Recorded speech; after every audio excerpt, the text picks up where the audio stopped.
Hi. No shit. She's just fucking psycho, bro. What the fuck is this hoe doing? Gosh, these people are insane. Bravo, bravo.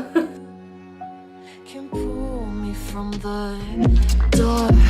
Hi friends, today I want to talk to you about Vanderpump Rules episode 13. So we start off in the car with Sandoval, Ariana, Schwartz, and Rachel. It's giving double date vibes and they're driving to a camping area to celebrate Rachel's birthday. Sheena and Brock meet them there and they stay for the night. And mostly in these camping scenes, we just see a lot of Sandoval being overly passionate about Rachel. There's a part where he gives this very emotionally charged speech about how proud he is of Rachel because she has just grown so much and her confidence has grown so much and he's just so fucking proud of her. And he keeps having to say like, oh, sorry, because he's just like getting so worked up, and it just shows how like obsessed he is with her, how much she amps him up. Like it's just very obvious and blatant, knowing what we know that they are fucking at this point. He's just so passionate about her, and it's even more sickening because he's not like that about Ariana. I mean, we see towards the end of the episode, Lala is asking Ariana if she's okay because she was at a party where Rachel and Sandoval were there too, and that was the day that Ariana found out that her grandma passed away. And when Ariana asked him to come home to be by her side, he made up some bullshit excuse. He said that he was taking a shit and his ride, the guy that he came with, took off without letting him know, and then he couldn't find like an Uber. But then Lala puts him on the spot and she's like, I was right there, Sandoval. I heard when he was going home and you could have easily just gone home with him. And so he's pretty much caught in a lie, and after like trying to fumble through his words and like make up excuses, he's kind of just like, well yeah, like I kind of just figured that you wanted to have some time on your own. And it's like, it makes Ariana look so stupid. Like, we'll get to the conversation that she has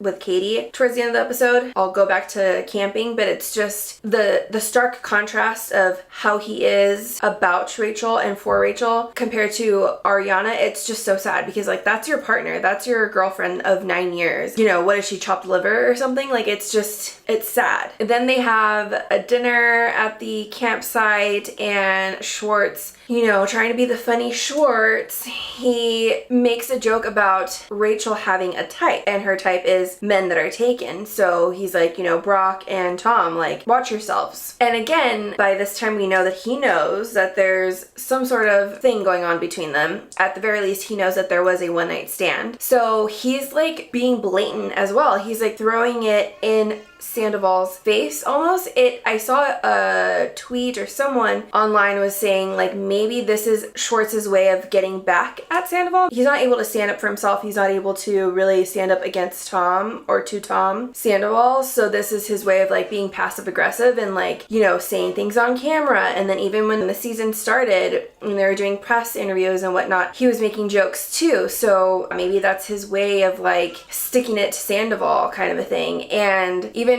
Rachel's face, like when he makes a joke, like there's so many memes of her like kind of like shitting her pants because he's just being so obvious about it. And Ariana asks like what happened while she was out of town. And at the same time, I believe they kind of go to a scene with Lala and James at her office space, and they're talking about how, you know, the beach day went terribly wrong. But then she drops the bomb that Lisa figured out that Rachel spent the night at Tom Sandoval and Ariana's house the night of the beach day, and she got into the hot tub with Sandoval and Schwartz, and I'm telling you, they're a little throuple. So, you know, they hung out, she got really, really drunk. What she told Lisa when she went to work an hour and a half late for a tasting, and Lisa was asking her, why are you late? She told her that she ended up passing out on Sandoval's couch. So Lisa, like, she can tell that something's up, like, you know, she just can smell that something's off. So so she calls Sandoval and asks him, she's like, why is Rachel coming to work late, saying that she spent the night at your house after drinking too much? Like, this is not a good look.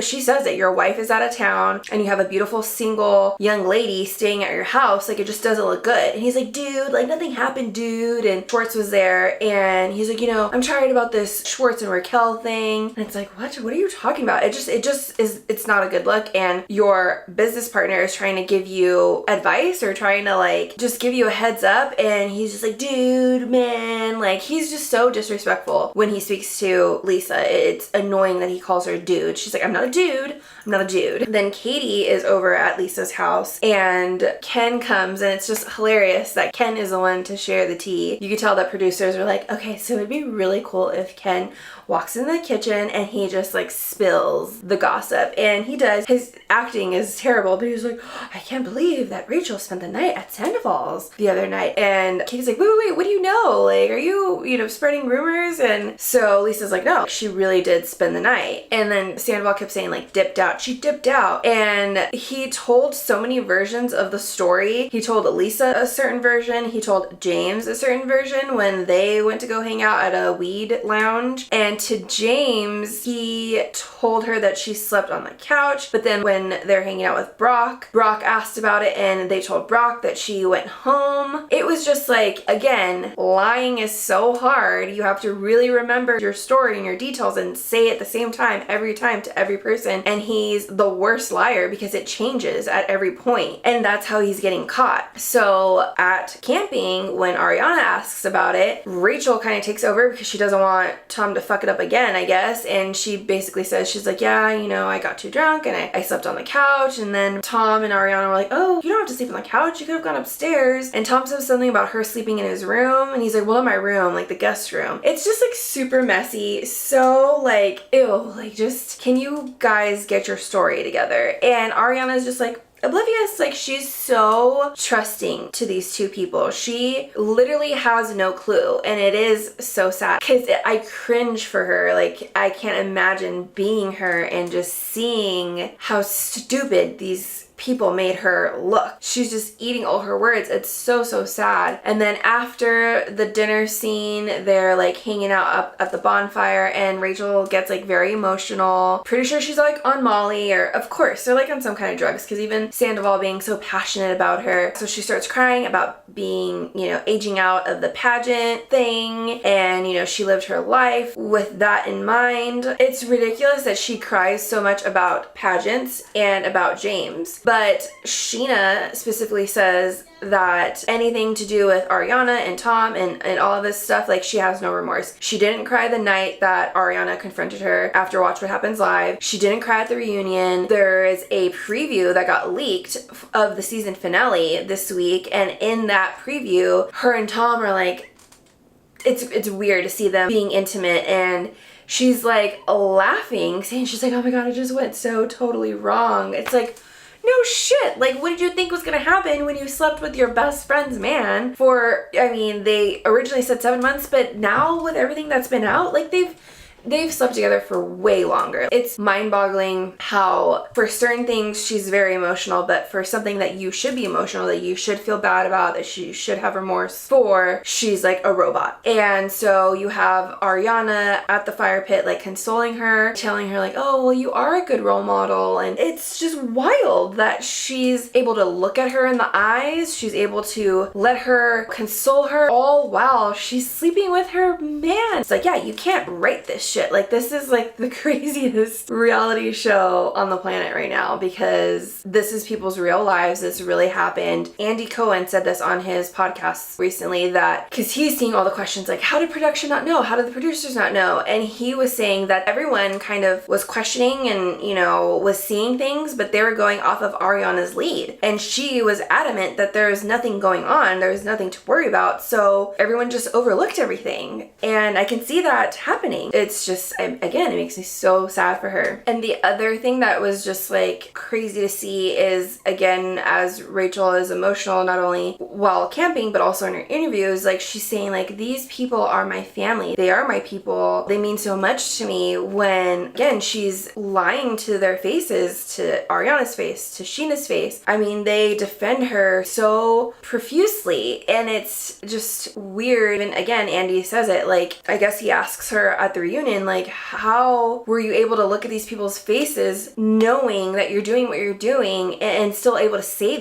these things? It doesn't add up. Like, it's bizarre. And yeah, she's just fucking psycho, bro. Like, I don't know how else to call it. So then we move on to the event that Christina Kelly has at SUR, and Katie and Lala get there, and Katie's mom is there, and they're sitting off to one side, and Schwartz comes in, and he's like, hey, you know, trying to be like cute Schwartz or whatever, and Katie is like barely giving him the time of day, and he's like asking like, oh, do you guys want something to drink? Like, what, you know, what can I get for you? And so he gets her mom, Katie, and Lala some water from the bar, and then Rachel and Ariana and Sandoval show up together, which like looks so weird. And I don't know what the fuck Rachel is wearing. Like, she has this all black like outfit with like a whale tail fucking thong looking thing popping out in the back. I don't know if it's a thong. I don't know if it's supposed to look like a thong or if it was like part of the shirt, but it was supposed to give like thong vibes. Very like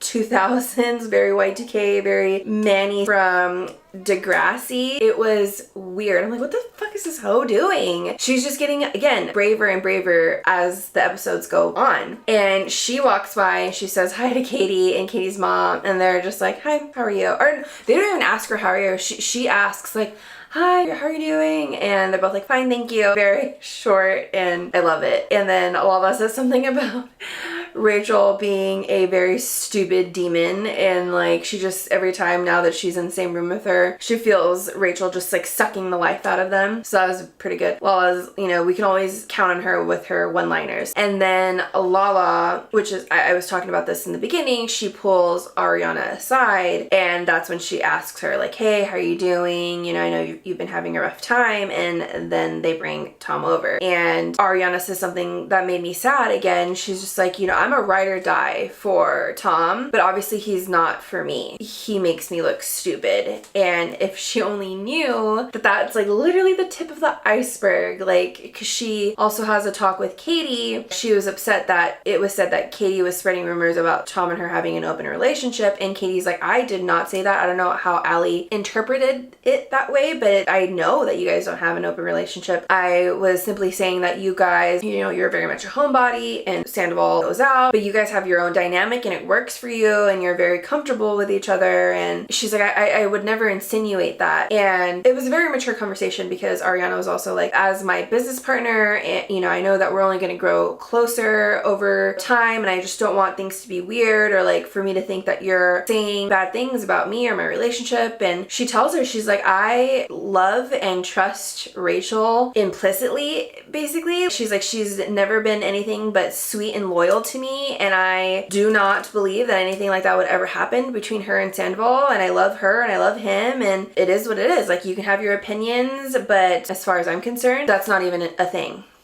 Which is crazy. And Katie's like, I like what she says. She's like, you know, I have a hard time believing that this person can be so shitty and horrible to certain people, but then loving and a good friend to others. Like, it doesn't compute. And Katie and Lala were right. They were on her. They sniffed her out. They were listening to their intuition, and they were completely right. And it just makes me, again, sad for Ariana and Sheena for having this girl's back, and it just being thrown in their faces. Like a complete slap to the face.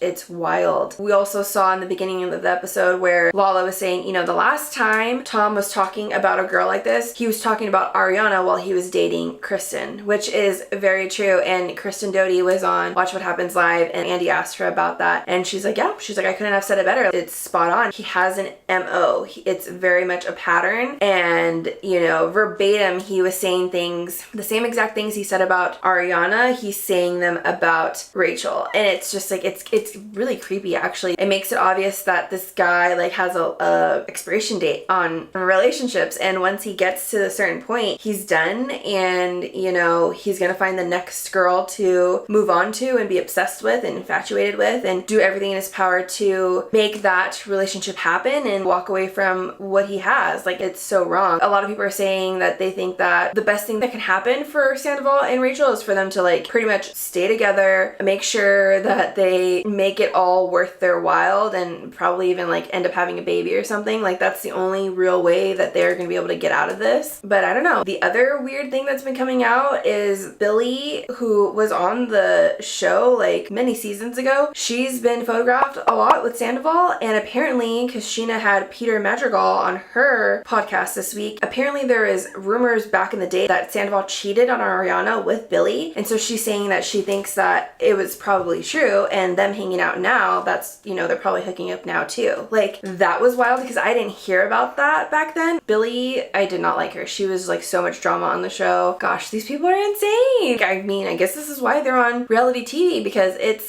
is wild. So we have one more episode this week, which was supposed to be the original finale, and then the week after that, it's going to be the actual finale, which is when everything blew up, and then it's the reunion, and I guess it's going to be 3 parts or something like that. So it's gonna be crazy. I keep saying it. It's getting good. It's been good. I don't know. I'm very entertained. I'm very into it. There's a lot of people on the internet, they're like, I'm over it, blah, blah, blah. No, give it to me.